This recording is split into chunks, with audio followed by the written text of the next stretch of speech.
Donc concernant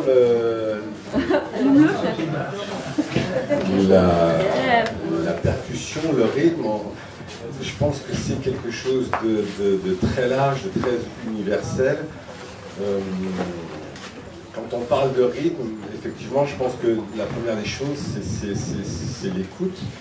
Et après, quand on écoute, ben, on s'aperçoit que dans tous les instruments, il y a du rythme, et même dans le silence, il peut y avoir du rythme aussi.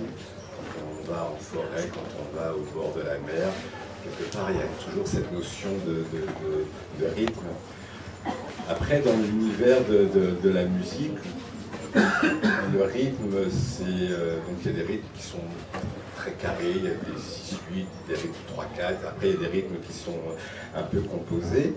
Et je crois que ce qui est important dans la notion de rythme, dans l'échange, à partir du moment où on partage la musique, c'est la première des choses, c'est l'écoute.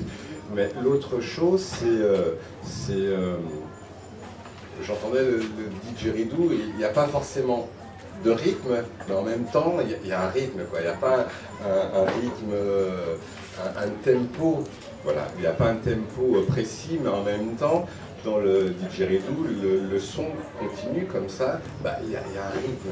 Et ce qui est important, enfin, moi, ce qui me paraît nécessaire en tant que percussionniste, c'est de voir comment on peut dialoguer,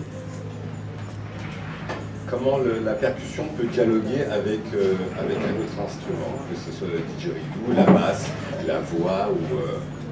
Et donc, à partir de ça, ben, j'ai l'impression qu'il y a quelque chose d'universel qui nous permet de rentrer en contact, en harmonie, et de faire quelque chose de juste, je dirais pas le mot juste, mais pour faire quelque chose, créer quelque chose de fluide. Ben après, le rythme, c'est quand même très vaste, hein. On parle de la percussion, on parle du djembé ces dernières années. Alors c'est vrai qu'il y a la percussion, puis il y a l'instrument. Je ne sais pas, quand on voit un djembé, ben on a tout de suite envie de toucher le djembé, parce que je ne sais pas si c'est sa forme qui est un peu sensuelle. Je trouve que la forme du djembé est un peu sensuelle quelque part.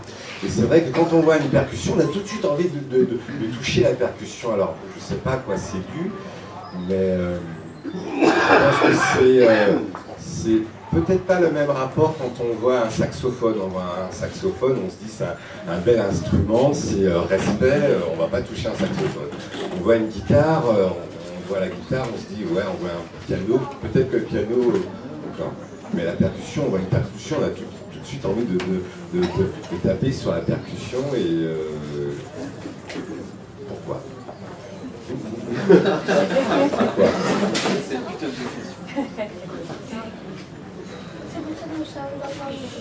Alors, parallèlement, je pense qu'en nous, on a tous un rythme intérieur et que, effectivement, quand on voit une percussion, ben, on a envie de frapper, on a envie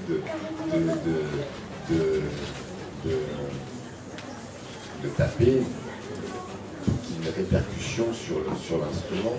Et voilà, moi, c'est un petit peu mon... Justement, c'est peut-être aussi une question à l'espace. C'est que, est-ce que, alors je la pose un peu brute comme ça, est-ce que tout le monde est autorisé à faire de la musique ou il faut beaucoup travailler avant de chanter, avant de taper sur un djembé?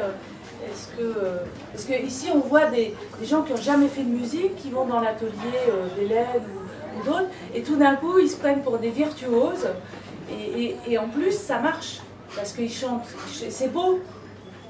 Moi je pense qu'il faut oser déjà. La première des choses, c'est oser.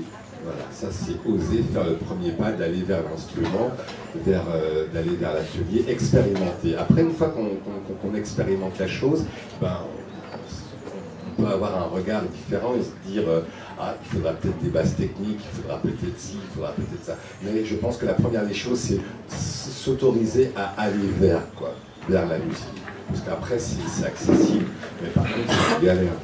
Sur les bonnes Donc je ne vous dirais pas d'éviter d'être musicien, mais après quand on en vit, sur le plan social, c'est autre chose. Mais par contre, je dis expérimentez, faites de la musique. Faites de la musique, mais prenez vite des bases techniques parce qu'on gagne du temps. Si on achète une guitare et puis qu'on ne prend pas de cours et qu'on va faire du son, puis au bout d'un moment, on va se retrouver, on sera confronté à ses limites parce qu'il n'y a pas de base, parce qu'on n'a pas de base, quoi. Donc allez-y, de la même manière comme on expérimente, certains ateliers ici expérimenter le rapport à la percussion, mais à la musique, mais prenez des bases de manière à aller plus loin, puis avoir un bagage après pour échanger.